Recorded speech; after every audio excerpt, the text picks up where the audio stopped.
बिस्मिल्लाहिर्रहमानिर्रहीम। अस्सलाम वालेकुम। Welcome to my channel. उम्मीद करती हूँ आप सब खैरियत से होंगे।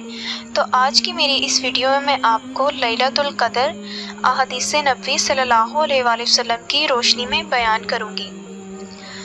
रमज़ानुल मुबारक की रातों में से एक रात शब क़द्र कहलाती है, जो बहुत ही खैर बरकत वाली है। कुरान पाक में इस रात को 1000 महीनों से अफजल बताया गया है। खुश नसीब है वो शख्स जिसको इस रात की इबादत नसीब हो जाए। जो शख्स ये एक रात इबादत में गुजार दे, गोया उसने 83 साल और 4 महीने से ज़्यादा का अरसा इबादत में गुजार दिया। और ये भी सही मालूम नहीं कि इस एक रात की इबादत 1000 महीने से कितने महीने ज़्यादा अफजल है। ये हकीकतन अल्लाह ताला का बहुत ही बड़ा इनाम है कि उसने कदरदानों के लिए ये नेमत बेबहार रहमत फरमाई है, जो पहली उम्मतों को नहीं मिली। झेल में चंद अहादीस नबी सल्लल्लाहु अलैहि वसल्लम का तर्जुमा दिया जा रहा है, जिसमें लैलतुल क़द्र की फजीलत अहादीस नबी सल्लल्लाहु अलैहि वसल्लम की रोशनी में बयान की जाती है। हज़रत अबू हुरैरा रज़ियल्लाहु तआला अन्हा से रवायत है कि नबी करीम सल्लल्लाहु अलैहि वसल्लम ने इरशाद फरमाया कि जो शख्स लैलतुल क़द्र में ईमान के साथ और सवाब की नियत से इबादत के लिए खड़ा हुआ, उसके पिछले तमाम गुनाह माफ़ कर दिए जाते हैं। हज़रत अनस रज़ियल्लाहु तआला अन्हा कहते हैं कि एक मर्तबा रमज़ानुल मुबारक का महीना आया तो हुज़ूर अकरम सल्लल्लाहु अलैहि वसल्लम ने फरमाया कि तुम्हारे ऊपर एक महीना आ रहा है।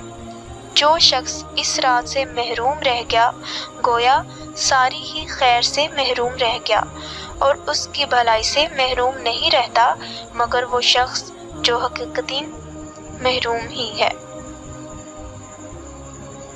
बीबी आयशा रज़ियल्लाहु तआला अन्हा ने नबी करीम सल्लल्लाहु अलैहि वसल्लम का ये इरशाद नकल किया है कि लैलतुल क़द्र को रमज़ान के आखिरी अशरे की ताक रातों में तलाश करो। हज़रत अबादा बिन सामत रज़ियल्लाहु तआला अन्हा ने नबी करीम सल्लल्लाहु अलैहि वसल्लम से शब क़द्र के बारे में दरियाफ्त किया तो आप सल्लल्लाहु अलैहि वसल्लम ने इरशाद फरमाया कि रमज़ान के आखिरी अशरा की ताक रातों में है, यानी 21, 23, 25, 27, 29 या रमज़ान की आखिरी रात में जो शख्स ईमान के साथ सवाब की नियत से इस रात में इबादत करे, उसके पिछले सब गुनाह माफ़ हो जाते हैं।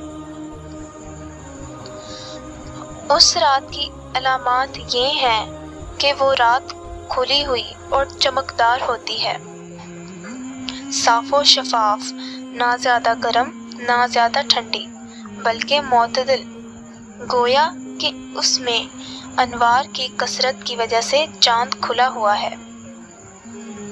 नीज़ इसकी अलामतों में से ये भी है कि इसके बाद की सुबह को आफ़ताब बग़ैर शुआ के तुलू होता है। ऐसा बिल्कुल हमवार टिकिया की तरह होता है जैसा कि 14वीं रात का चाँद।